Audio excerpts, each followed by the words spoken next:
Sarang Leo. Sarang Leo. Bulus. Oke, thank you Mbak Ini, Mbak Talia, thank you. Udah Mbak Ini ada lagi? Sudah Pak, cukup. Oke.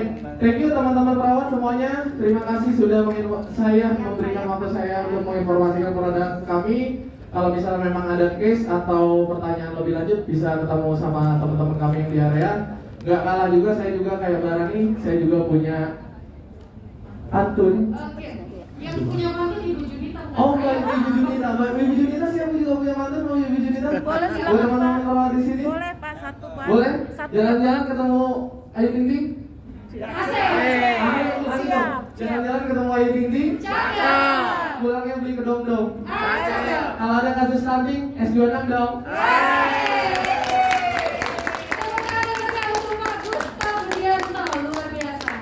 Kalau bapaknya saja optimal, masa perawatnya sebagai ibu tidak optimal. Tepuk tangan untuk kita semuanya. Baik, sebelum kita masuk kepada pemateri yang keempat, tadi komitmen daripada panitia, setiap yang bertanya kepada narasumber akan mendapatkan gift dari panitia. Maka untuk pemateri kedua dan ketiga, kami persilakan Ibu Moderator, Ibu Junita untuk menyampaikan. Kita uji nih, masih ingat apa tidak?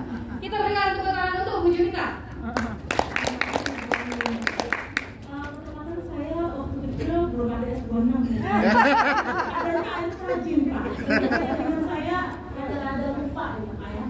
Tapi saya masih ingat orangnya. Kalau saya nggak salah. Yang pertama kalau saya nggak salah ya. Jeng jeng jeng. Nggak ada musik. Jeng.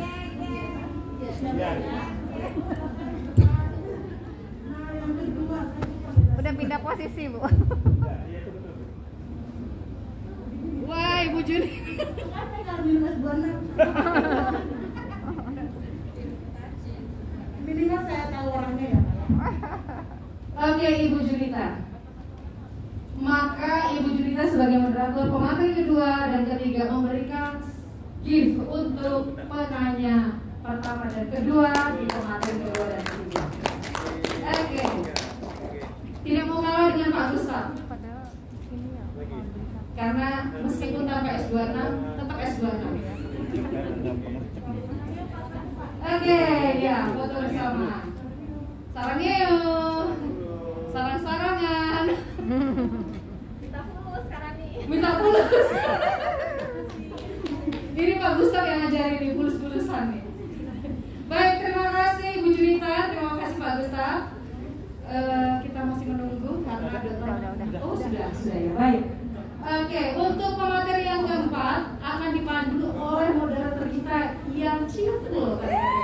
Cheerful, kita buktikan di jam 14 apakah masih cheerful atau cheers. Baik, kita sambut moderator kita Nas Ardiatul Hidayah SK dengan tepuk tangan yang meriah. Oh ini Bu. Terima kasih. Semangat pagi Bapak Ibu. Pagi gitu kan. Baik, selamat pagi. Baik, sebelumnya kita dari tadi kasihan ya MC nggak ada yang ngasih tepuk tangan. Mari kita berikan tepuk tangan, tepuk mantap.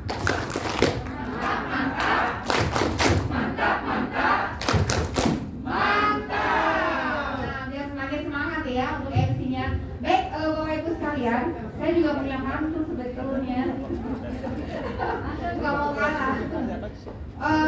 Buah semangka, buah kedondong. Terus itu nama buah-buahan. Untuk materi keempat ini adalah seorang dokter yang luar biasa. Yang pastinya dokter Natalina dong. Gak lucu ya? Baik, buat penyemangat silakan dan saya berharap Bapak Ibu semua dapat berdiri sebentar aja. Nah, sekarang udah ada jam 2 ini, jadi agak-agak lemes-lemes gitu nih. Siap gerak. Nah, biar semangat nih. Nah, konsentrasi. Nanti kan materi terakhir ini luar biasa ya. Sekarang Bapak Ibu silakan pegang hidungnya. Masih ingat kan hidungnya walaupun ditutupin ya. Ini hidung ya.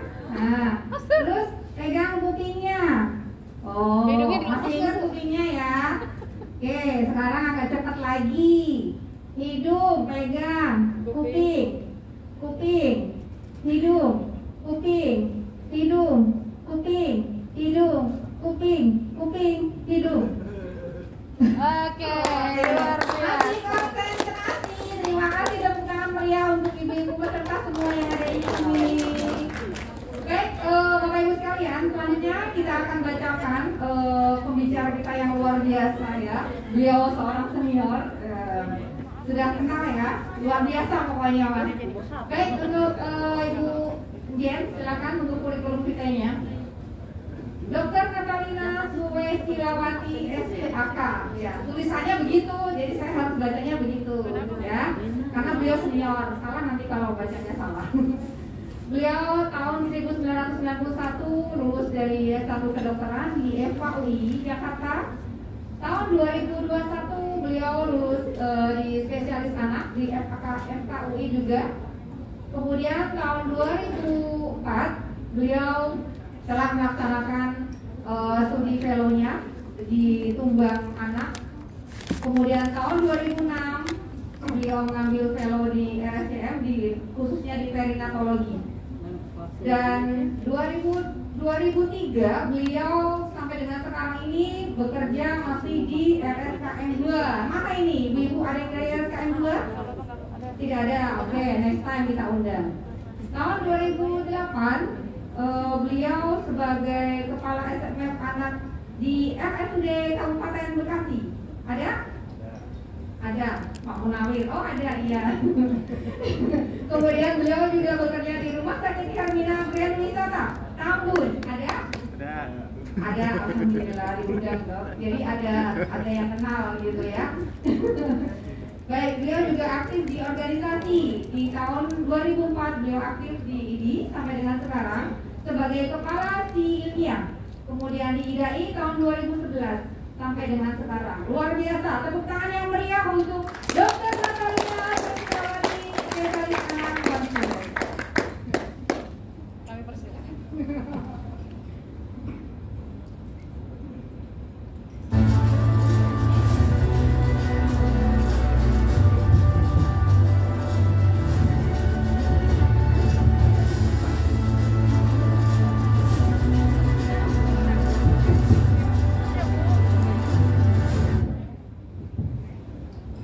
Terima kasih, wah luar biasa, MC-nya yang luar biasa. Ya, terima kasih untuk kesempatan pada siang hari ini saya bisa berdiri di acara yang sangat spesial ya. Ternyata pelantikan siapa? DPD. Oh ada ya. Selamat ya. Luar biasa. Terima kasih untuk kesempatannya Pak. Nah, ini wartawan yang luar biasa ya.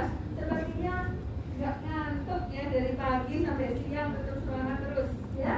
Nah, mungkin untuk mempersingkat waktu udah pada lapar ya, udah pada pengen pulang ya. Udah lapar ya, udah pada kenyang. Semoga nggak jadi ngantuk ya. Tambah ngantuk. Kalau udah kenyang itu nutrisinya pindah ke Salah. iya, kenapa ngantuk? Semuanya pindah ke makan, ke usus, jadi mencerna dan makan. Akhirnya agak cenderung hipoksia sehingga menyebabkan kita ngantuk. Nah, sebelum pulang kita sama-sama melihat tentang nutrisi dan stimulasi untuk perkembangan otak. Nah, semoga apa yang saya bawakan ini tidak sama dengan yang materi-materi tadi pagi dan semoga ada gunanya, ya. Mau dong punya anak yang pintar-pintar ya. Nah, coba kita perhatikan ya. Nah, bisa lihat ya. Oke, nah kita ini sebelumnya hanya review ya. Saya yakin kalau teman-teman semua udah pada bosan-bosan melihat hal seperti ini, ya. Makanya coba nanti cepat-cepat aja. Nanti kalau misalnya ada pertanyaan kita didiskusikan yang terakhir ya. Jadi kalau kita bicara 1000 hari pertama kehidupan, semua udah tahu ya, bukan dari sejak bayi baru lahir, tapi sejak dari dalam di pengantin baru itu hati-hati ya, hati-hati kalau pusing-pusing, mual-mual, dia jangan masuk angin terus, jangan-jangan lagi hamil. Karena 1000 hari pertama itu ketemu dengan sperma, dating, pacaran. Nah udah, itu jadi itu jadian, itu udah senang gitu loh ya. Jadi jangan kita bilang, oh bayi baru lahir kita harus perhatikan dengan betul. Salah, bayi baru lahir umurnya udah 270 hari. Nah, udah 270 hari berarti nolnya itu dari sejak awal. Jadi sebetulnya dipersiapkannya bukan sejak hamil. Ibunya juga jangan sampai anemia. Kalau ibunya anemia, nanti kita bisa bayangkan bagaimana kualitas janin yang ada di dalam kandungan ya. Jadi makanya sejak sebelum hamil pun sebetulnya dipersiapkan. Kalau udah hamil udah siap, jangan sampai anemia supaya bayinya pun maksimal. Makanya kan kalau hamil kan suka dikasih vitamin, terus makanan yang bergizi, mual-mual dipaksa-paksa makan. Karena kalau kita ingat bahwa begitu hamil itu sudah 0 hari. Nah, begitu lahir, nah ini adalah 9 bulan. Ini yang kita harapkan 9 bulan. Nah ini adalah seperti kita semua udah tahu ya. Nah, gimana? Ini perkembangan apa? Motorik kasar ya. Kalau kita lihat seperti ini motorik kasar. Lihat nih. Ini lahir, terus ini kan ini perkembangannya sangat pesat ya. Dari sejak embrio gak ada beratnya, tiba-tiba lahir udah 3 kiloan. Diharapkan 3 kilo kan? Habis itu begitu umur 6 bulan, kira-kira berapa kilo? Kira-kira masih ingat nggak? Berapa? 2 kali berat lahir, 4-5 bulan, terus 1 tahun berapa kali berat lahir? 3 kali tuh, masih ingat. Jadi kalau lahirnya prematur 1 kilo, umur 1 tahun beratnya 3 kilo, benar nggak?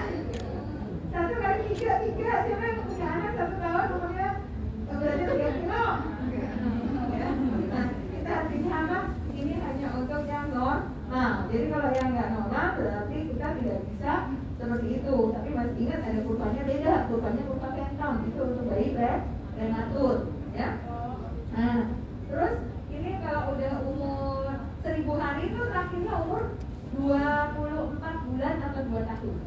Jadi kita harus memaksimalkan nutrisi sampai umur 2 tahun, ya. Jadi kalau pas-pasan dagingnya buat bapaknya atau buat anaknya? Buat yang nyari kerja atau buat si anaknya aja? Ya, malah ya bapaknya ya. Jadi yang penting adalah prioritas adalah anak. Kenapa?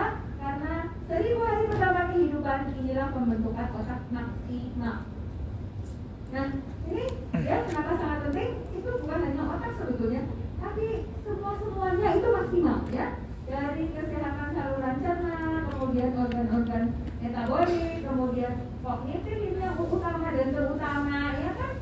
Gak pengen kan anaknya nanti ngeles terus terjadi ngeles terus, cari sekolah inklusi, gitu kan? Ya. Kemudian pertumbuhan fisiknya tentunya semua kita tahu bagaimana perkembangan bayi yang sangat pesat, kemudian juga kematangan sistem imun, ya. Jadi ini seluruh organ penting dalam sistem tubuh mulai terbentuk dengan sangat pesat di 1000 hari pertama kehidupan. Nah, kalau kita lihat di sini ya, dari lahir 0 sampai 2 bulan ya. Nah, sebetulnya dari awal ini sudah bisa kita prediksi, bisa meramal untuk penyakit yang akan datang. Tuh, bisa diramal ya. Misalnya kecilnya obesitas. Nah, baru 2 tahun 30 kilo. Nah, bisa kita bayangkan kira-kira ini anak nanti bakal jadi DA nggak ya? Bakal jadi sakit jantung nggak ya? Kalau udah dewasa ya? Bisa kasih hidupnya sampai kayak Ratu Elizabeth sampai 96 tahun kira-kira. Nah, kalau super obesitas gitu ya. Atau misalnya gizi buruk, udah lahirnya 1 kilo, umur 1 tahun tetap 2 kilo. Ya, kira-kira bisa nggak di alam jalan di umur 1 tahun nanti ya? Kalau gizinya sangat buruk ya. Nah ini ya, makanya kenapa kita nggak boleh bayi anak-anak tuh selucu-lucunya gitu ya, sampai bulat kayak bulan baru ulang tahun gitu ya. Nah, nanti takutnya jadi penyakit jantung, karena menurut penelitian usia 3 tahun sudah bisa terjadi penumpukan lemak di pembuluh darah. Jadi bisa terjadi aterosklerosis ya. Jadi nggak usah nih membuat anak banget bulat gitu nggak usah ya. Jadi kita harus sesuai dengan yang kurva aja ya. Kurus juga salah, kegendutan juga salah, pas-pasan gitu ya. Sehingga nanti dewasa bebas dari semua penyakit yang tidak diharapkan ya, dengan supaya kualitas hidupnya yang baik ya. Nah ini udah tahu ya, kalau buruk kan stunting, kalau kegendutan obesitas, sakit jantung, diabetes ya. Sekarang ada diabetes tipe 2 pada anak-anak. Kalau dulu kan anak-anak udah pasti diabetes tipe 1, iya tipe 1 yang perlu insulin. Sekarang diabetes tipe 2 karena terlalu banyak kasus obesitas ya. Kita sibuk banget dengan stunting, tapi kita lupa ternyata ada obesitas ya. Ini untuk penurunan fungsi kognitif ya. Ini juga kita lihat nih pengaruh nutrisi ya. Sebetulnya kalau kita lihat ada genetik, ada lingkungan, dan ternyata lebih banyak yang mana? Lingkungan. Ya ternyata genetik ini maksimalnya hanya 20%. Dan kalau genetik kan udah nggak bisa diapa-apain ya. Iya nggak? Ya ada orang Jawa, kalau orang Jawa kan suka bilangnya apa? Bibit bobot ya. Nah bibitnya udah terlanjur nggak bisa diapa-apain ya, cuma udah jatuh kita terus nggak bisa ngasih, bilang enggak ya, udah remaja ya, makanya sebelumnya kita itu minta ya udah nggak ngaruh lagi, dan mau bibitnya jelek udah terlanjur ketemuan, udah terlanjur menikah ya udah bibitnya segitu. Jadi kita modifikasi apa? Lingkungan. Masih bisa atau enggak? Kalau kita lihat seperti ini berarti masih ada harapan, karena 80% itu lingkungan. Lingkungan itu termasuk nutrisi, termasuk stimulasi ya. Nah ini jadi kalau kita melihat di sini, ini nutrisi itu yang lebih merah gede ya, artinya apa? Nutrisi itu sangat berperan. Nah tentunya ada hal-hal yang lain, misalnya olahraga ya, anak-anak tuh perlu gerak ya, jangan sampai diem terus ya pegang handphone 24 jam ya. Nah tapi perlu olahraga, perlu terhindar dari penyakit, salah satunya adalah imunisasi ya. Nah ini ada berita terupdate, ini ya berita terupdate, ini saya bocorin aja di sini ya, tujuannya untuk kebaikan ya. Nah, karena kita sibuk banget dengan COVID ya, posyandunya itu suka jadi apa, nggak jalan ya. Rupanya teman-teman ibu-ibu ini kalau nggak diingatkan suka lupa dan malas ya. Jadi banyak imunisasi yang tertunda, terhenti, tidak dilakukan ya. Itu waktu zaman saya jadi PPDS, zaman koas itu nggak ada loh kasus difteri ya, nggak ada tuh. Perasaan saya sampai saya PPDS dari tadi salah ya, lulusnya 2001 bukan 2021 ya. Udah benar ya, semangat untuk menjaga semuanya ya. Itu nggak ada. Terus zaman waktu saya koas tuh tahun 89 ya belum lahir, ibu-ibu semuanya belum lahir ya, teman-teman belum lahir ya. Masih ada bangsal difteri, dan waktu itu pas begitu lahir tuh dibongkar tuh bangsal difteri. Terus nggak pernah ada yang namanya kasus difteri. Jadi kan belajar difteri itu hanya dari foto. Nah ini kok tiba-tiba bisa seminggu satu ada difteri gitu loh. Jadi hati-hati ya, seminggu satu ini ya udah kejadian dalam waktu singkat ada 3 pasien difteri. Tadinya penyakit langka, sekarang kok ya bisa ada gitu ya. Dan difteri itu bukan sesuatu yang biasa-biasa aja kali ya. Itu kalau tidak dari awal sampai 6 hari tidak diberikan ADS, tidak tertangani dengan baik, kematian akan meningkat sampai 30%. Tuh ya, kita terpukul dengan COVID, ternyata ada yang lebih bahaya dari COVID ya. Dalam waktu 1 hari udah bonek, udah obstruksi saluran nafas. Nah kan, dan penularannya juga tidak kalah hebat dari COVID ya. Bahkan yang kontak saja harus diberikan profilaksis dengan eritromisin selama 1 minggu. Harus di tracing, diberikan eritromisin selama 1 minggu ya. Nah kan, jadi teman-teman perawat kan kumpulannya sama siapa temennya? Sama anak sakit. Nah loh ya kan, hati-hati ya. Kalau sakit nalan ya, belum tentu ada yang biasa. Hati-hati jangan sampai di eri ya. Terus partosis, hati-hati ya. Dulu kan cuma cerita dulu batuk per jam 100 hari ya. Apa? Iya, baru 100 hari kan? 3 bulan aja 90 hari. 100 hari kan berarti 3 bulan lebih. Nah itu juga sudah mulai bermunculan itu si penyakit-penyakit langka yang nggak pernah ada sekarang jadi ada. Jadi teman-temannya kelompok alisanya, tetangga-tetangganya diingetin ya, jangan sampai ini anak sakit. Nah, ini kan makanya ada di sini infeksi. Infeksi ini sebetulnya bisa kita atasi dengan imunisasi. Itu kalau bisa, ya kan? Kalau nggak bisa banyak yang nggak bisa. Tapi jangan sampai yang bisa aja kita nggak atasi ya. Gimana ceritanya kalau sakit lagi sakit lagi, besok lagi sakit, bulan depan sakit, seminggu lagi sakit. Tentunya pertumbuhannya tidak akan maksimal ya. Nah, stres jangan mikir cuma kita doang yang stres ya, belum gajian tunggu tanggal muda. Sekarang bisa stres loh. Stres itu nanti sakitnya macam-macam ya. Sakit perut lagi ya. Setiap kali mau ke sekolah sakit perut. Nah, sakit perut aja terus ya. Jadi nggak mau makan kan kalau sakit perut, ternyata stres ya. Ini adalah hal-hal yang bisa kita perbaiki ya. Jadi lingkungan termasuk nutrisi ini berpengaruh setidaknya 80% terhadap kualitas kesehatan dan masa depan. Nah, ini kalau kita lihat ternyata ada nutrisi dan lingkungan yang bersinergi. Konsepnya adalah kombinasi nutrisi dan komponen bioaktif lain akan saling berinteraksi dan berperan penting dalam kesehatan. Nah, ini ya, katanya kalau vitamin C ditambahkan pada air atau zat besi itu ternyata efektivitas untuk penyerapannya sampai 3 kali lipat ya. Ini pun kadang-kadang juga nggak kepikiran gitu ya. Kemudian juga kalau vitamin D kita campur dengan kalsium itu ternyata outcome-nya lebih bagus. Nah, demikian juga antioksidan ya, ditambah dengan brokoli, paprika, dengan alpukat ya. Ada hal-hal yang bisa berefek sinergi. Jadi meningkatkan, memaksimalkan vitamin tersebut ya. Nah, jadi sinergi ini untuk apa? Tentunya kalau pada anak-anak diharapkan untuk perkembangan otak ya.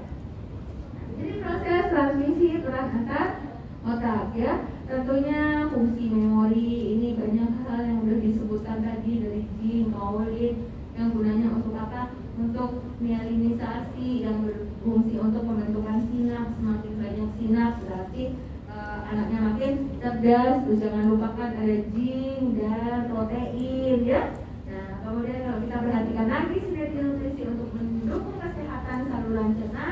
Nah, kalau kita perhatikan ini banyak hal-hal yang diperlukan. Misalnya adalah mikroorganisme. Jadi ada yang mikroorganisme yang baik, ada yang membuat penyakit. Yang kita harapkan adalah mikroorganisme yang tidak membuat penyakit yang baik ya. Kemudian kalau kita pernah dengar probiotik, host, inulin, ini itu adalah termasuk probiotik. Probiotik inilah yang menstimulasi pertumbuhan bifidobakteria. Jing, udah pernah dengar ya, sampai bosan-bosan mendengarkan kata jing. Jing ini membantu, jadi gunanya apa sih? Kan kita sering ngasih jing kalau pasien-pasien diare ya. Nah, itu gunanya untuk apa? Ternyata dia bisa membantu resistensi terhadap infeksi dan menurunkan risiko dan lamanya diare. Jadi itulah gunanya jing ya. Jadi kalau ada anak-anak kita nggak kasih apa sih yang pet biar mampet, jangan dengan jadi kembung itu perutnya ya. Nah, jadi kalau udah sembuh aja ya. Beda anak-anak, beda dewasa ya tata laksananya. Kemudian vitamin ya, vitamin A, vitamin C, vitamin E ini sebagai antioksidan yang mencegah radikal bebas dalam saluran cerna ya. Nah, vitamin ini sebetulnya banyak terdapat buah-buahan dan sayur ya. Jadi kadang-kadang anaknya perlu vitamin apa enggak sih? Ya lihat aja dulu ya, sebetulnya nggak harus 100% anak harus dikasih vitamin. Tapi kalau anaknya suka makan sayur, suka buah, suka variasi makanannya bagus, nggak harus kok kita kasih vitamin. Tapi kalau tuh anak super gendut banget ya, sampai obesitas ya, tapi yang dimakan cuma Indomie ya, kalau nasi lauknya mie sama kentang lah, mana sayurnya mana buahnya, karbohidrat semuanya. Nah, meskipun gendut ini perlu vitamin ya. Kenapa? Karena kita tahu vitamin ini termasuk hal-hal yang diperlukan untuk perkembangan dari otak dan juga untuk kesehatan saluran cerna ya. Ini kemudian energi ini juga diperlukan, tapi jangan lupa protein ya. Kemudian zat besi, vitamin ya. Nah, kemudian kalau kita lihat nih ada kalsium, vitamin D dan sebagainya. Ini adalah selama kehamilan ya. Ini kenapa diperhatikan ya tadi, karena 1000 hari pertama bukan dari 0 bayi baru lahir, tapi 1000 hari pertama adalah dari sejak dalam kandungan, ya. Makanya kita lihat berapa sih kebutuhan sehari yang diharapkan, itu yang disebut dengan daily preference index, ya. Jadi berapa yang diharapkan, ya. Nih, jangan hanya karbohidrat doang, ya. Nasi lauknya kentang sama mie, ya. Nah, mana proteinnya, ya. Kayak ini protein telur, ya. Kemudian kalau kita lihat lagi, ini kembali lagi kita ke tentang ASI versi support. Ya, kalau bisa nggak ASI, ya jangan terpengaruhi oleh iklan biar anaknya pintar dikasih support, ya. Nah, itu ada loh, ya. Nah, tapi tentunya bukan di perawat. Nah, ya. Nah, kalau perawat pakai support terpaksa, ya. Cutinya cuma 3 bulan, iya nggak? Habis itu jaganya 8 jam sehari. Nah, itu sih bayi dikasih apa? Aslinya di rumah tetes, ya. Nah, akhirnya bayinya gagal tumbuh. Nah, kalau gagal tumbuh sih, dia terpaksa pakai support, ya. Masa mau dikasih itu air botol, aqua, air bening gitu, ya kan nggak mungkin, ya. Nah, jadi kalau kita perhatikan, ya, coba. Kenapa kalau habis imunisasi polio nggak boleh dikasih ASI? Pernah dengar nggak? Pernah dengar? Kalau habis ditetesin polio, jangan dikasih ASI dulu, Bu. Tunggu 15 menit. Nah, kenapa? Pernah kepikiran nggak kita? Habis itu terus nanti jadinya habis imunisasi nggak boleh dikasih ASI. Nggak salah, ya. Kalau kita imunisasi polio, itu adalah bakteri yang dilemahkan. Masih hidup loh, meskipun dilemahkan, ya. Kalau dikatain, ASI itu mengandung antibodi. Nah, antibodi kan, jadi nanti yang vaksin polio itu ditetapkan oleh antibodi yang ada di ASI. Jadi ada gunanya nggak tuh si polio tetes tadi? Nah, makanya tunggu 15 menit dulu, tunggu diserap dulu, gitu ya. Tapi kalau terus habis disuntik hepatitis B sambil ditetein, boleh nggak? Boleh, kenapa enggak? Nah, disuntik hepatitis B itu kan polio asli, gitu ya. Tapi kalau habis ditetesin polio dikasih support, boleh nggak? Boleh. Karena di dalam support itu nggak ada antibodinya. Nah, kan sebagus-bagusnya support, tetap lebih bagus ASI karena tidak mengandung antibodi. Tuh, lihat nih, banyak banget kan kelebihan ASI dibandingkan dengan support. Kalau vitamin bisa ditambahkan, ya kan? Nah, kalori pasti ada. Kalau nggak ada kalorinya bukan support namanya, ya. Protein sudah pasti ada. Karbohidrat semua bisa dimasukkan. Tapi antibodi bisa dimasukkan nggak? Nggak bisa, ya. Jadi tetap harus kita biasakan dengan ASI, ya. Tapi memang teorinya gampang, ya. Kenyataannya susah, ya. Paling lembur lagi akreditasi rumah sakit, waduh. Bayinya ditinggal itu, ya. Nah, terpaksa deh beri riwayat, ya ini, ya. Oke, jadi kalau kita melihat support, tentunya kita memperhatikan mana yang lebih sesuai, ya. Nah, kita perhatikan kandungannya, apakah sesuai, ya. Semakin lengkap biasanya, semakin baik, ya. Nah, jadi ini lagi keuntungan menyusui pada si kecil, ya. Kita harapkan ASI eksklusif sampai 6 bulan, kemudian empasi itu 6 bulan, ya, tapi jangan terlambat, ya. Seringnya kita saking takutnya terlambat, nanti jadi susah makan pada bayi. Jadi kalau udah 6 bulan itu sudah langsung, misalnya bubur pakai daging, pakai sayur itu 6 bulan.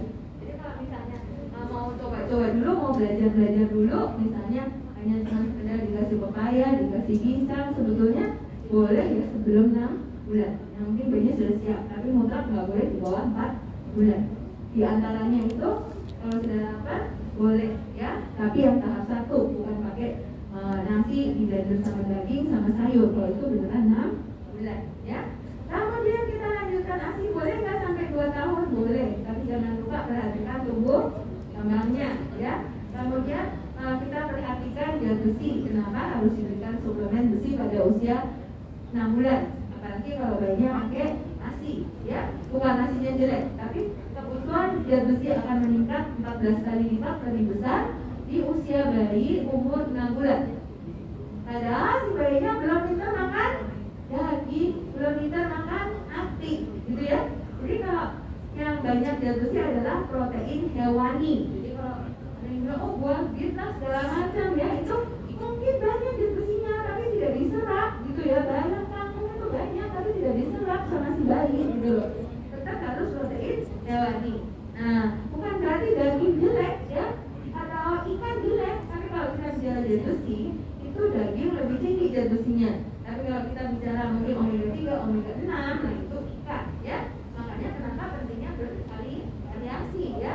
Tapi kan kita tahu kalau umur 6 bulan kan baru belajar makan daging, umurnya udah bisa makan rendang ya. Nah, makanya kenapa kita memberikan asupan zat besi ya, karena zat besi dari tadi disebut-sebut penting kan ya. Kemudian dengan kaldunya doang ya, opinya udah kasih daging kok ya, tapi ternyata kaldunya dagingnya buat bapaknya ya. Nah, jadi kita perhatikan ini ya, pentingnya ini kalau saat ini BBLF itu memiliki apalagi pada BBLF dan namanya lebih rendah, jadi kita boleh memberikan sebelum usia 6 bulan ya. Kemudian keuntungan menyusui sebetulnya bukan hanya nutrisi tapi juga bonding antara ibu dan bayi ya. Tapi jangan asal menyusui bayi di mana bodo amat, ibunya lagi sibuk banget baca WA yang dilihat bukan si bayinya, yang dilihat adalah handphonenya ya. Lihat ya, ini semuanya ada gunanya ya. Oke. Nah, ini kalau kita perhatikan usia dan perkembangan anak dan tahapan empati ya. Nah, kalau kita perhatikan ya 0 sampai 6 bulan ini bayi, kalau kita lihat begitu umur 6 bulan, coba diperhatikan kan biasanya sudah hobi semua dimasukkan ke mulutnya ya enggak? Ya Pak, iya ya, bayinya suka masuk ke mulut, apapun juga masuk ke mulutnya ya. Kelihatan tuh si bayinya udah mulai lapar ya. Kalau kita punya bayi, semuanya udah punya bayi belum ya? Belum? Wah, banyaknya masih gratis rupanya ya. Nah, kalau punya bayi biasanya akan tahu respon-respon bayi ya. Kalau nggak punya bayi, udah punya pasien kan? Nah, udah punya pasien, diperhatikan pasiennya ya. Nah, ini adalah perkembangan anak ya. Dengan semakin besarnya anak, tekstur empati ini boleh semakin kasar. Targetnya 1 tahun anak itu sudah bisa mengikuti pola makan keluarga ya.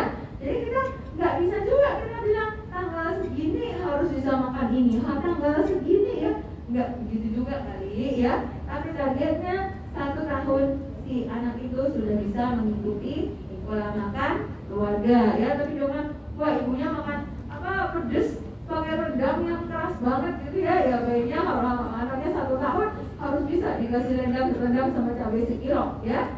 Nah, tentunya tidak seperti itu ya. Tapi kalau kita perhatikan di saat 6 bulan ini bayi sudah harus dikenalkan dengan makanan padat. Kemudian kalau sudah 8 bulanan itu sudah mulai kasar ya. Kemudian bisa dilanjutkan dengan nasi tip. Nah, selanjutnya 1 tahun bisa diberikan nasi lembek ya.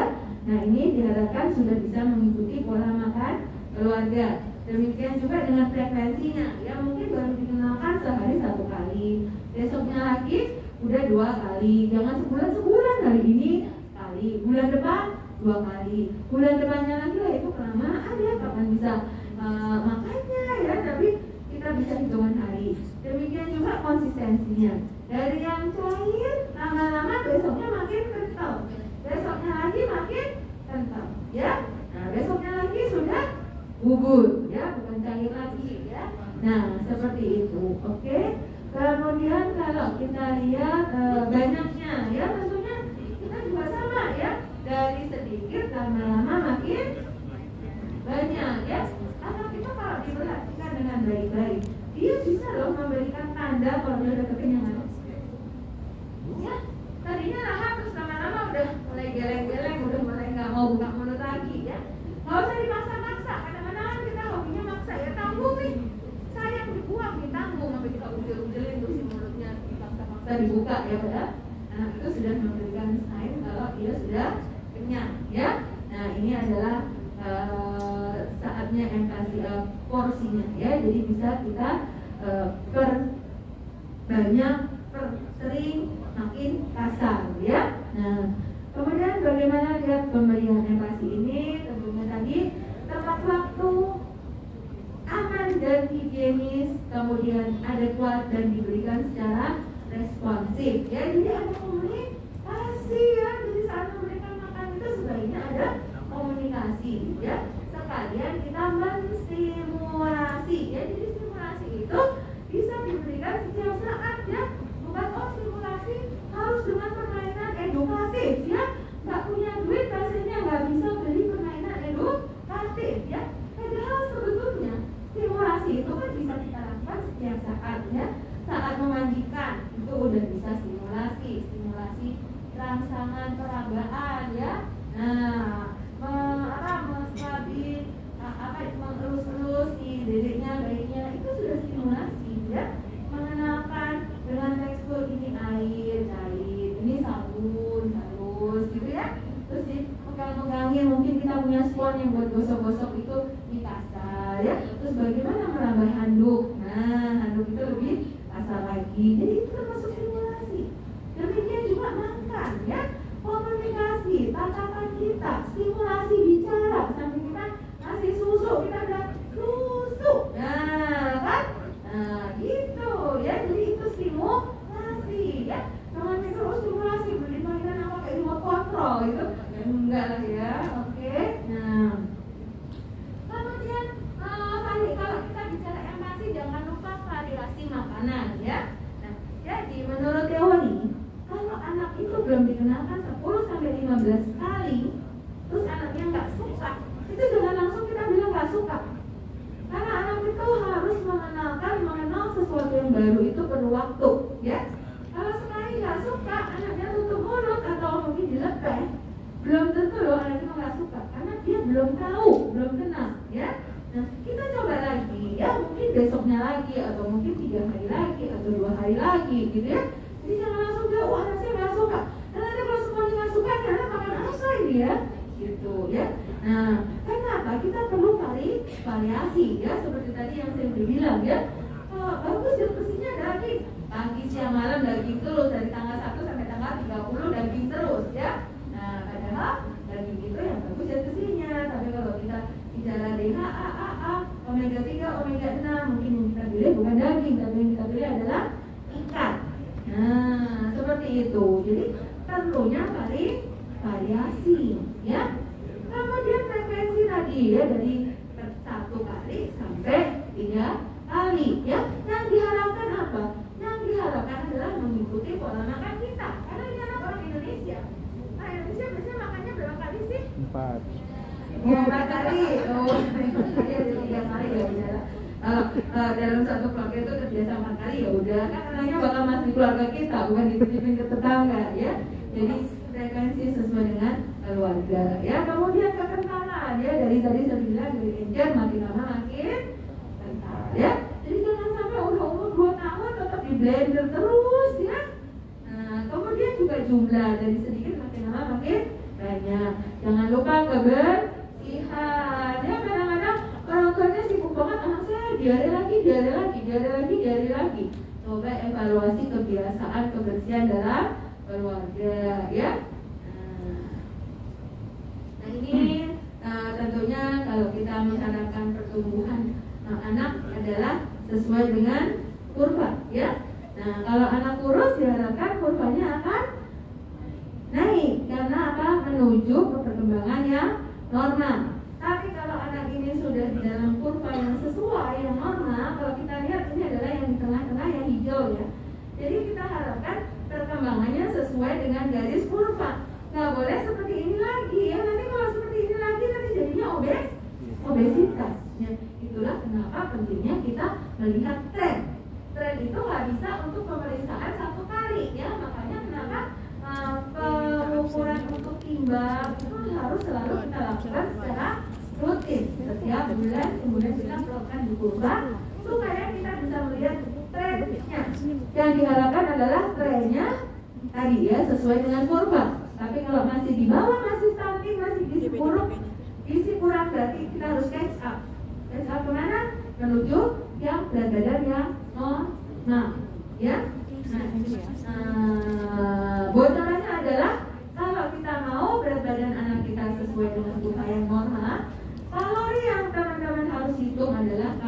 sesuai dengan berat badan yang diharapkan. Jangan yang kenyataannya saat itu. Misalnya anaknya kurus banget, 1 tahun cuma 7 kilo. Padahal diharapkan 1 tahun 9 kilo. Kita hitung kalorinya, dihitungnya 100 kalori dari berat 9 kilo, bukan dari berat yang 7 kilo. Oke? Ya? Jadi beda dengan hitung obat. Ya? Kalau hitung obat jangan hitung dari 9 kilo, nanti overdosis. Anaknya 7 kilo itu sesuai dengan berat 7 kilo. Ya, tapi kalau untuk makanan atau PSA hitung kalori sesuai dengan berat yang diharapkan. Oke?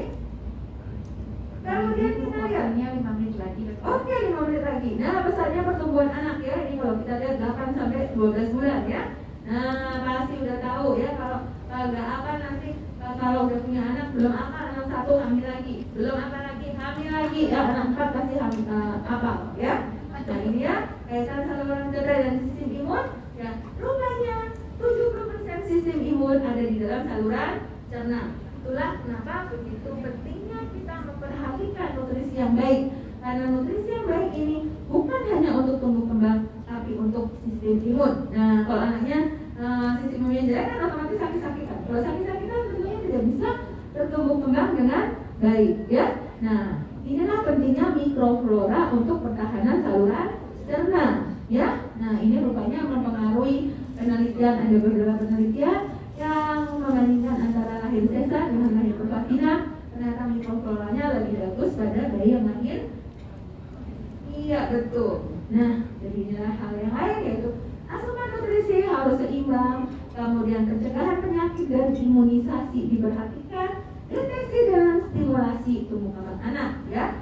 Serta jangan lupa makanan pendamping ASI, bukan ASInya jelek ya, kalau 1 tahun cuma ASI saja, tentunya anaknya akan stunting. Nah, kemudian ini juga bagaimana peran vitamin dan mineral bisa menangkal radikal bebas dan menurunkan reaksi oksidasi dalam tubuh. Nah, dengan respon tubuh yang baik, tentunya daya tahan tubuh akan baik sehingga perkembangan virus dan bakteri tidak akan berkembang dengan baik dan daya tahan tubuh akan meningkat.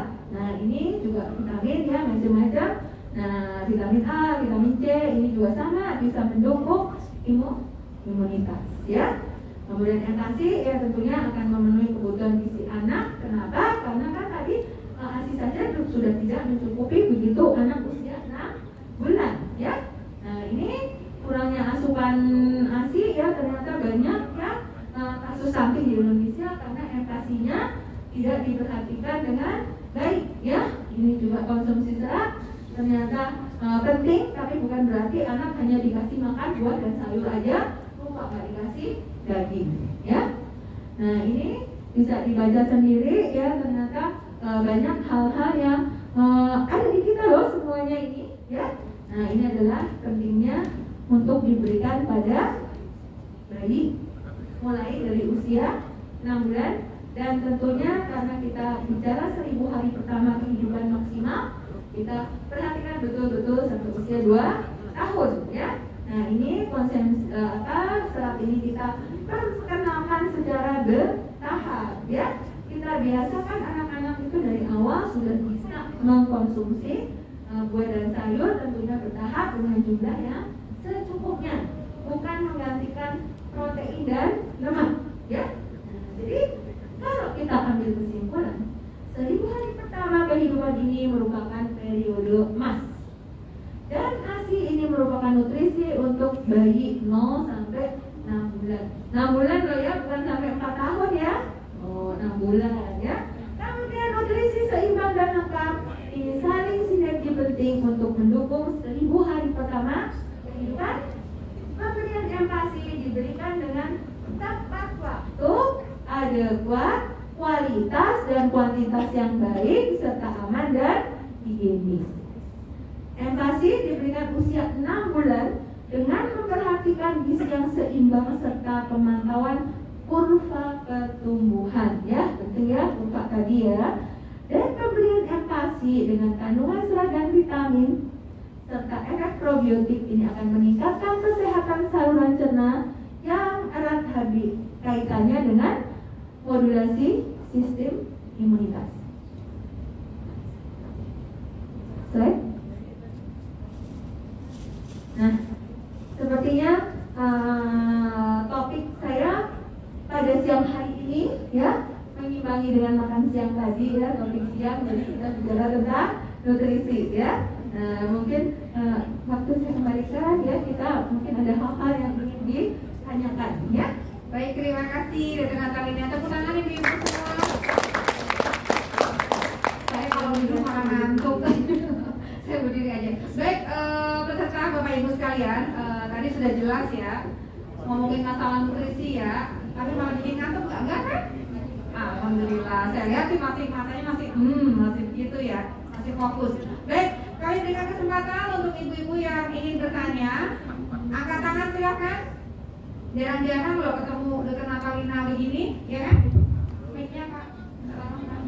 Baik, dengan ibu siapa? Oh ya. Silakan perkenalkan diri, dari rumah sakit mana Ibu? Assalamualaikum warahmatullahi wabarakatuh. Waalaikumsalam warahmatullahi wabarakatuh. Saya Fitri dari RSUD Kota Bekasi. Ingin bertanya dengan Dokter Natalina. Ya. Tadi di salah satu pembahasan oleh dokter, BBLR itu kekurangan salah satunya zat besi ya dok, kalau bayi lahir dengan BBLR. Nah, yang ingin saya tanyakan, zat besi itu kita bisa berikan pada bayi dari mulai usia berapa yang dengan bayi BBLR dok? Terus apakah bisa juga diberikan dengan kondisi bayi lahir misalnya dengan BJT? Untuk pertanyaan kedua dok, bagaimana kita sebagai orang tua lah, khususnya ya dok, mensiasati atau trik kita untuk menghadapi anak yang sudah masuk usia sekolah tapi nggak suka makan sayur dok, sedangkan nutrisinya kan dia harus mencukupi untuk dia sekolah segala macam terpenuhi ya dok. Padahal sedangkan waktu dia kecil dia suka makan sayur. Sekian dan terima kasih. Terima kasih Bu. Silakan dokter. Ya, terima kasih pertanyaannya. Nah, bicara zat besi ya, kita sebetulnya kalau ditanya kapan sudah bisa memberikan kok dari sejak dia neonatus ya. Tapi jangan kasih puasa ya, kalau udah 80% full hit ya, udah boleh kita memberikan zat besi, terutama untuk bayi-bayi yang prematur justru kita berikan ya, supaya zat besinya tercukupi ya. Jadi jawabannya boleh. Tapi kalau misalnya bayi itu normal, nah diharapkan dengan ASI atau mungkin kalau terpaksa pakai supor ya, nah diharapkan kita baru tapi baru memberikan zat besi itu di usia 5 sampai 6 bulan. Itu kita memberikan. Alasannya tadi yang saya udah bilang ya. Tapi sebelum usia itu, kalau misalnya kelihatan anaknya pucat, kemudian mungkin sakit panas 3 hari tanpa sengaja kita periksa lab, ternyata HB-nya cuma 10, 9 ya. Boleh nggak belum 5 bulan? Jawabannya adalah boleh ya.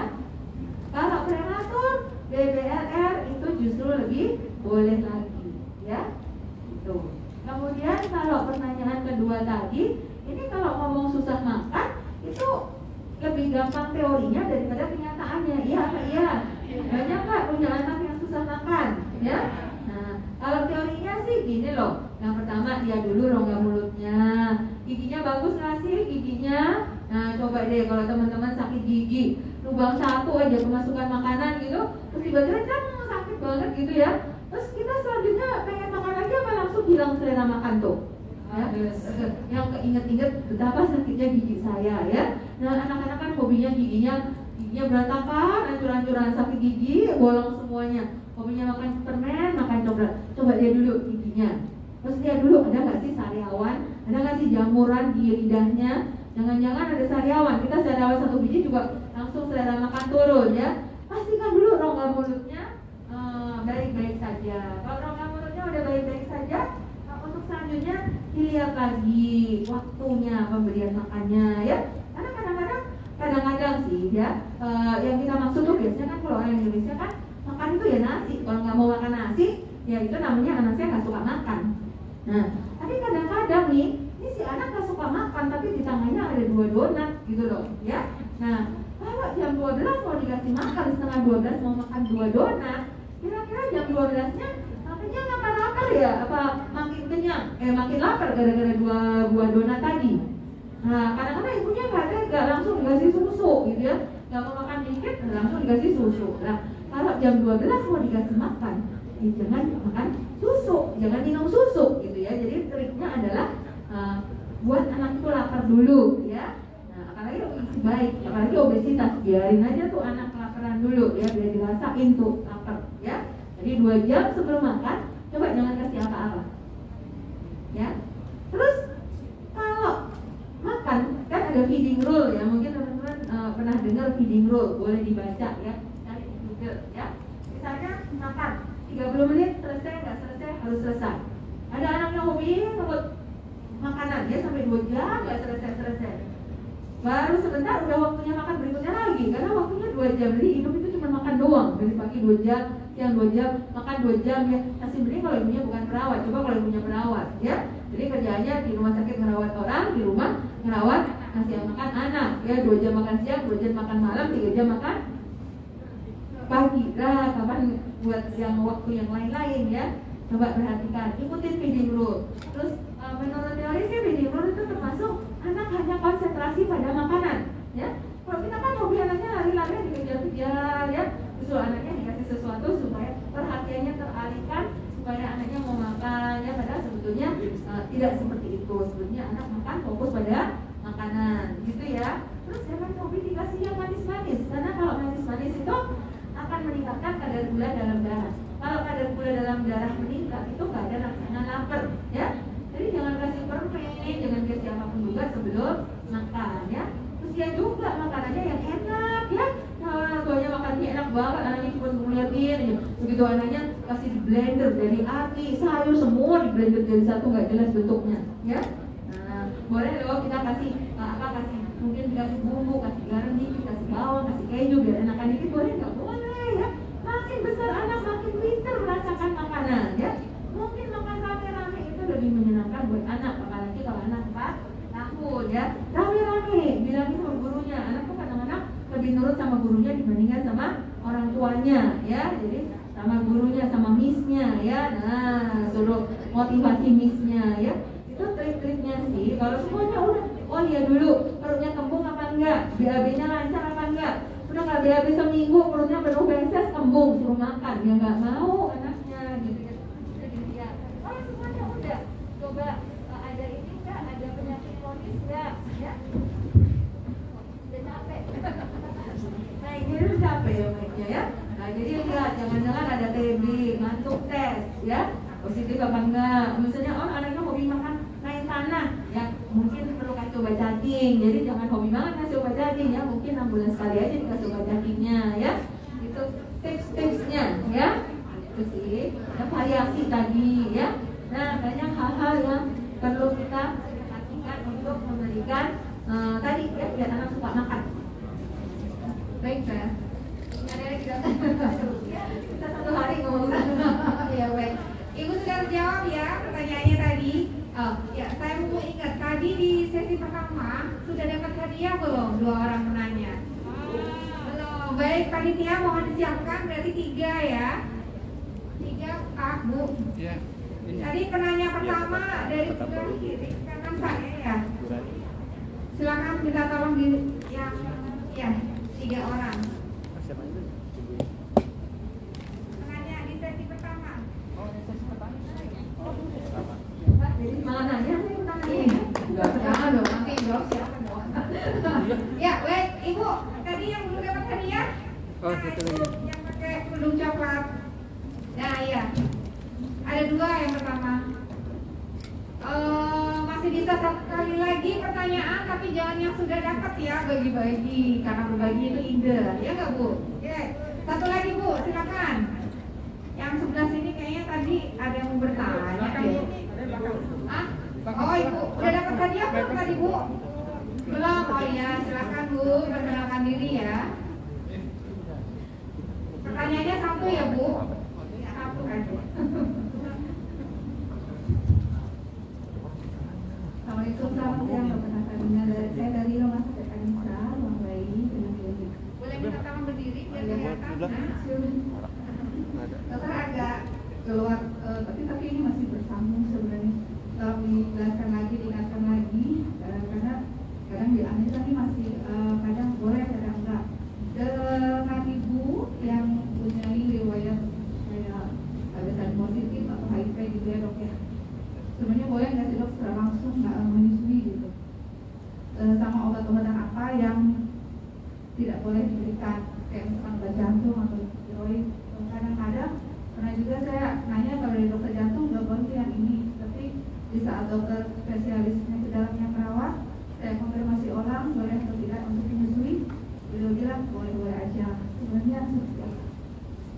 Pak.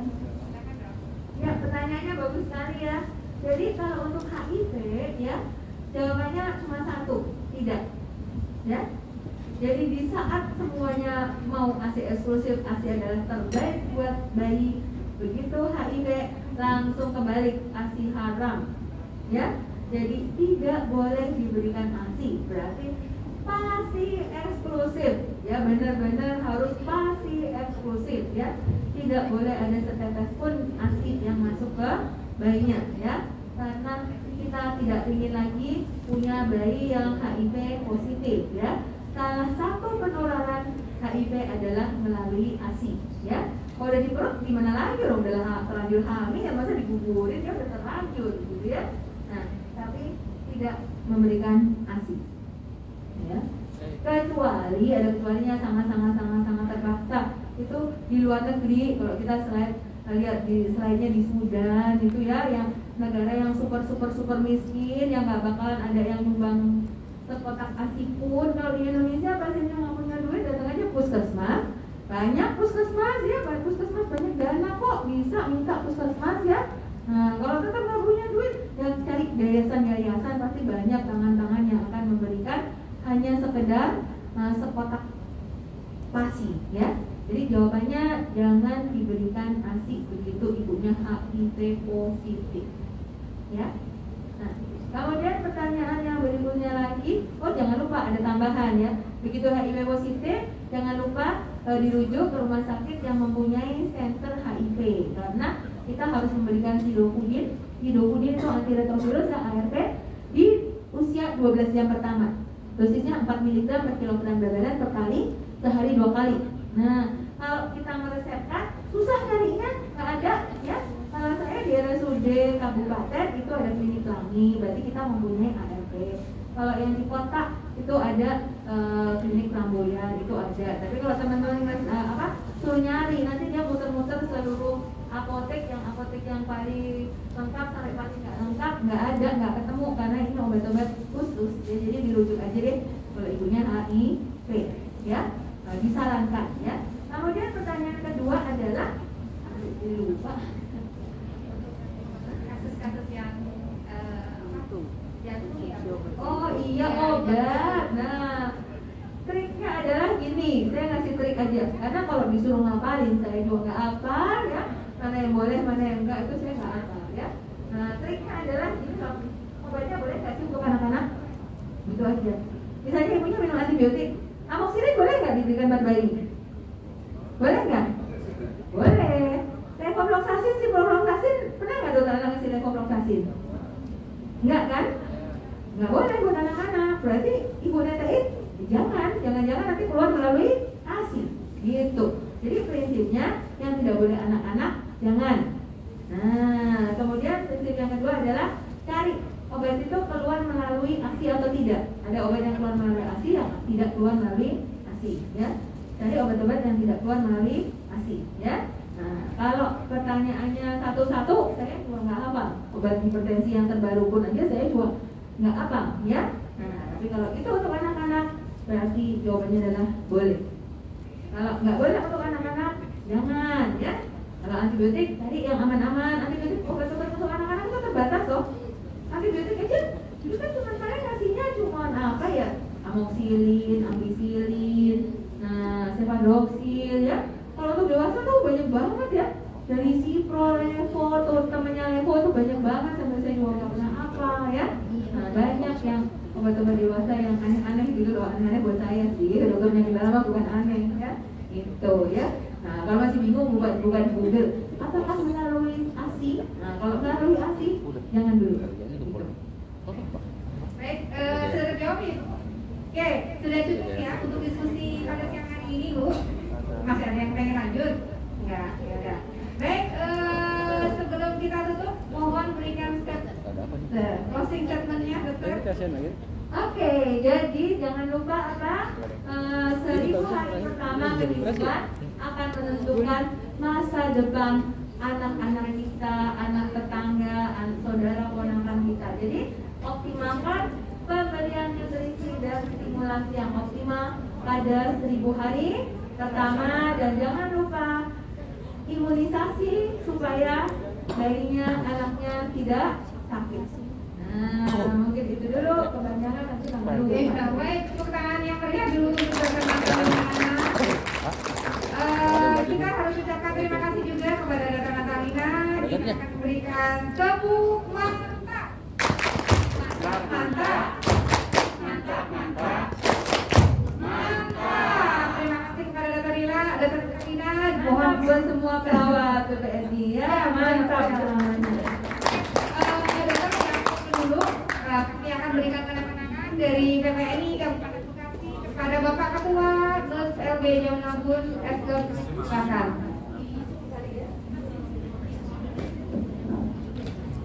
Barangnya mana? Kali tuh.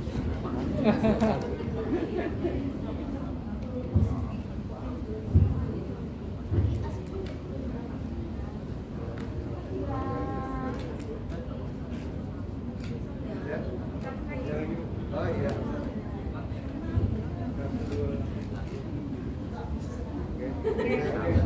Baik, terima kasih dokter. Sampai berjumpa lagi. Ya. Tepukan yang meriah sekali lagi Bapak Ibu. Ya, alhamdulillah diskusi pada siang hari ini sudah selesai. Waktu dan tempat akan kami kembalikan kepada MC dan kami berharap apa yang sudah kita diskusikan selama 1 hari ini minimal nyantol di kita bisa kita aplikasikan kepada keluarga, tetangga, atau saudara yang lain ataupun kepada pasien pada umumnya. Mohon maaf apabila ada kekurangan. Terima kasih dari saya. Wassalamualaikum warahmatullahi wabarakatuh.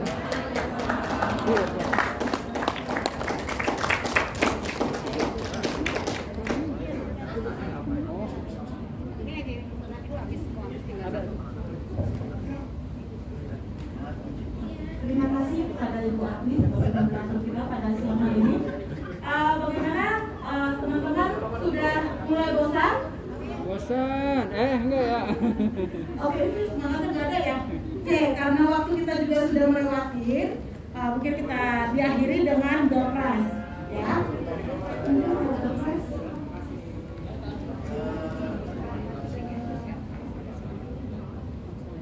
Ya.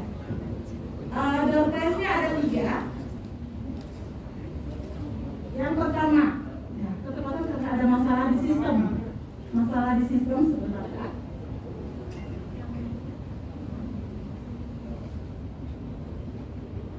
Wakil umur yang mana?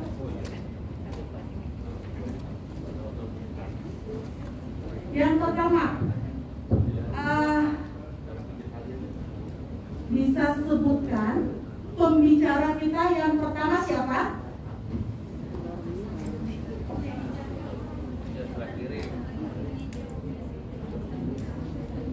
Dr. Mira.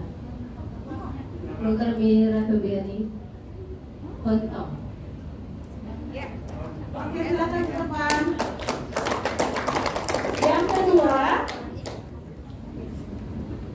kedua, tadi dikatakan, boleh silakan Bapak Ibu, teman, nama siapa tadi Ibu? Ibu Yuli, silakan Bu Yuli. Ada nama yang pertamanya, atau ada yang lahir di bulan September? Tidak ada ya? Ada yang lahir di bulan September? Kecuali panitia. Tidak ada yang lahir di bulan September? Ada yang lahir di tanggal 24? Tidak ada juga. Ada yang lahir tahun 78? Baik, ada yang bernamanya Ani? Tidak ada juga. Siapa peserta nomor 1 kalau enggak? Di absen? Panitia?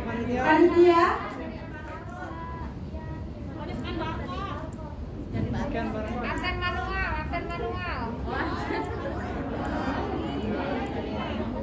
Absen manual yang barusan. Dari mana tadi? Anissa?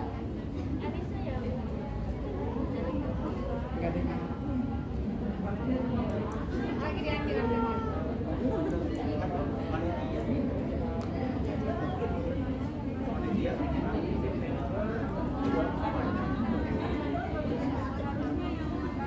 Kita lihat, Mike.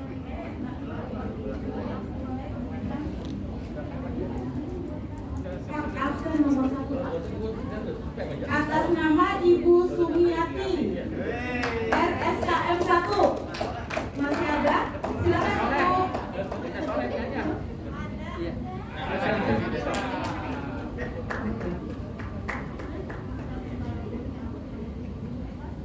Oke, kita lanjut ke hadiah utama. Ini kita sudah bisa. Ya. Nah, kita putar-putar dulu absennya, siap.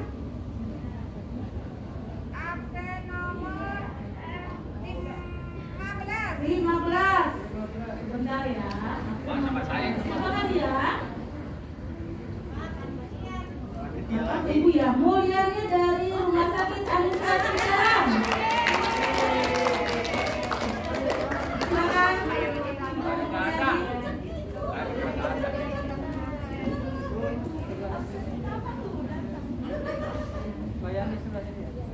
Silakan Pak Yana untuk hadiah pertama dan hadiah kedua. Bagian di kelas.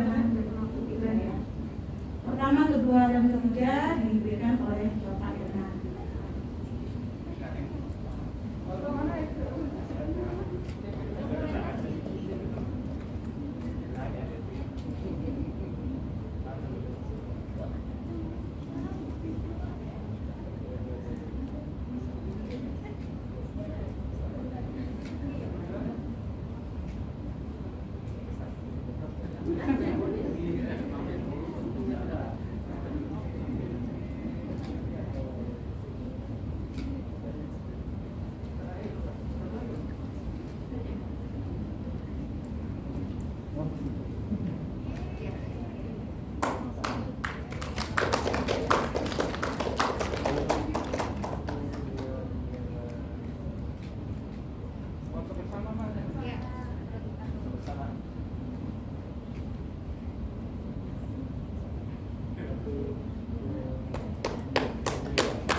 Terima kasih buat Bapak Ibu semuanya, karena waktu kita sudah melewati. Terima kasih buat kehadiran Ketua DPD Kabupaten Bekasi, kemudian pengurus, dan tidak lupa kepada teman-teman sebagai utusan dari rumah sakit. Untuk mengakhiri seminar kita pada sore hari ini, mungkin kita lebih enaknya berfoto ya, berfoto bareng sebagai kenang-kenangan kita bersama. Saya minta bantuan kepada pengurus dan peserta untuk ke depan supaya kita akhiri dengan foto bersama.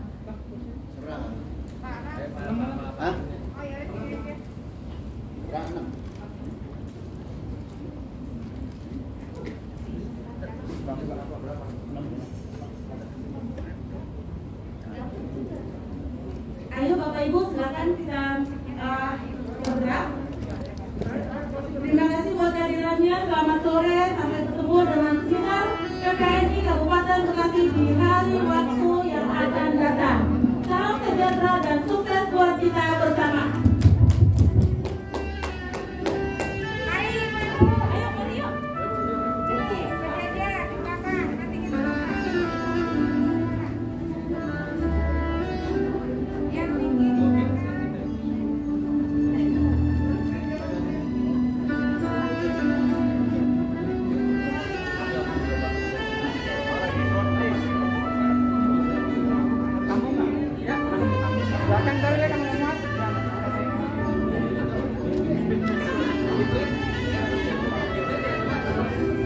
Silakan ketua di tengah ketua.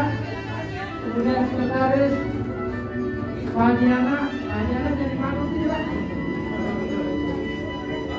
Pak Diri, Pak dari Bayat.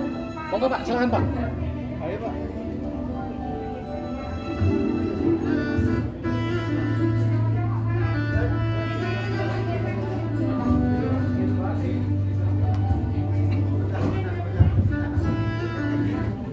Baik, untuk ibu-ibu boleh sebagian naik ke atas panggung biar terlihat karena malamnya ini terlalu panjang.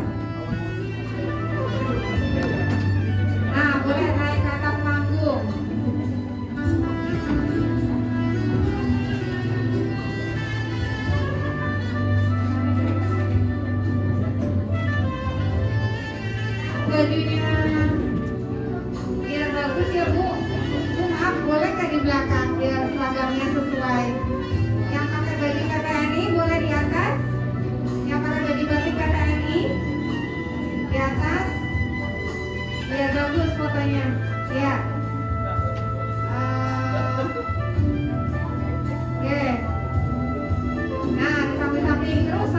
nih.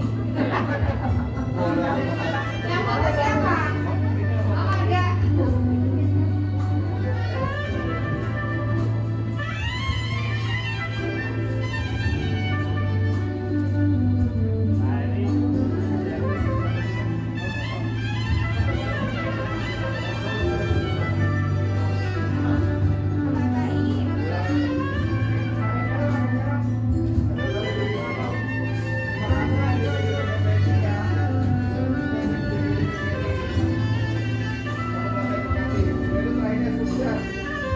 Saya babain ya Pak kata-katanya. Terima kasih kepada DPD PPNI Kabupaten Bekasi.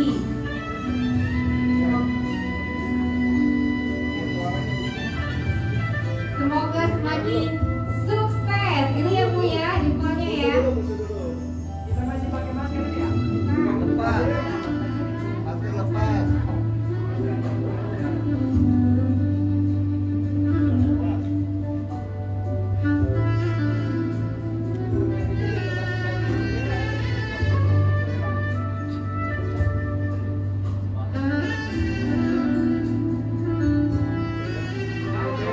Mana dulu? Saya dulu. Normal dulu. 1, 2. Sekali lagi. Mas Adi kalau ikut pulang. Ayo. Ayo, Dek. Tiga, kan? Mari dulu ya. Oke.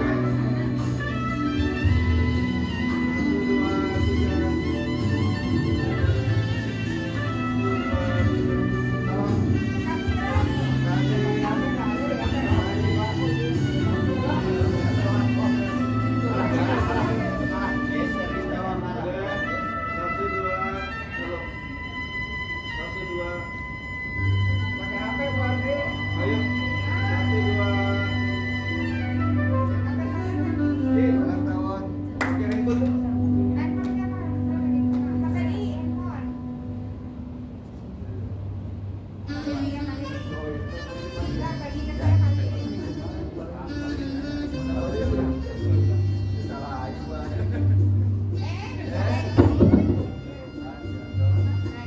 Pak, agak mundur dikit Pak, kakinya Pak. Nah, tadi Pak.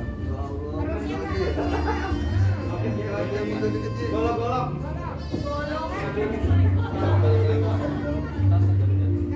Satu, dua, tiga. Ya, silakan. 1, 2, 3.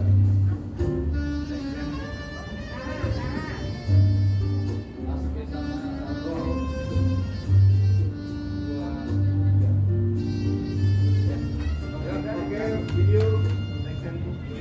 Yang apa-apa.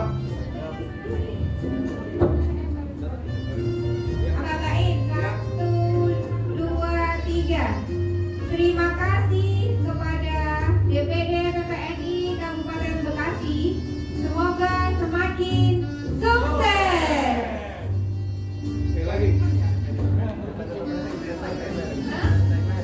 Oh, tagline. Tagline ya? Ya. 1, 2, 3. DPD PPNI.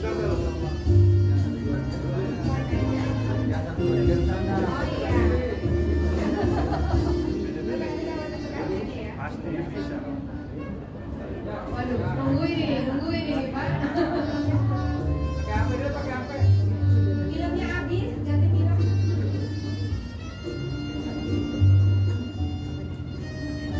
Baterainya habis. Oh, kirain filmnya habis, Pak. Cuma mulut. Ya, kalau. Oke. PPNI. Ulangin 1, 2, 3. PPNI Kabupaten Bekasi. Pasti bisa. Rawat Bahagia. Masyarakat sehat.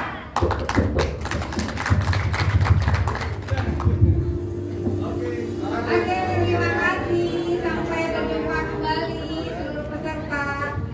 Makasih, Bang.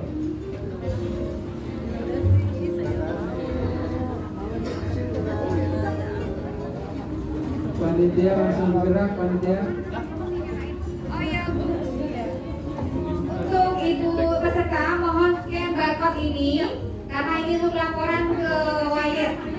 Silakan di scan barcode-nya. Yang ada di layar. Yang di meja udah tadi pagi, yang ini yang di layar. Barcode, scan barcode. Buat laporan ke Wayet ya Bu. Yang belum tolong Ibu mohon di scan barcode di depan. Ya.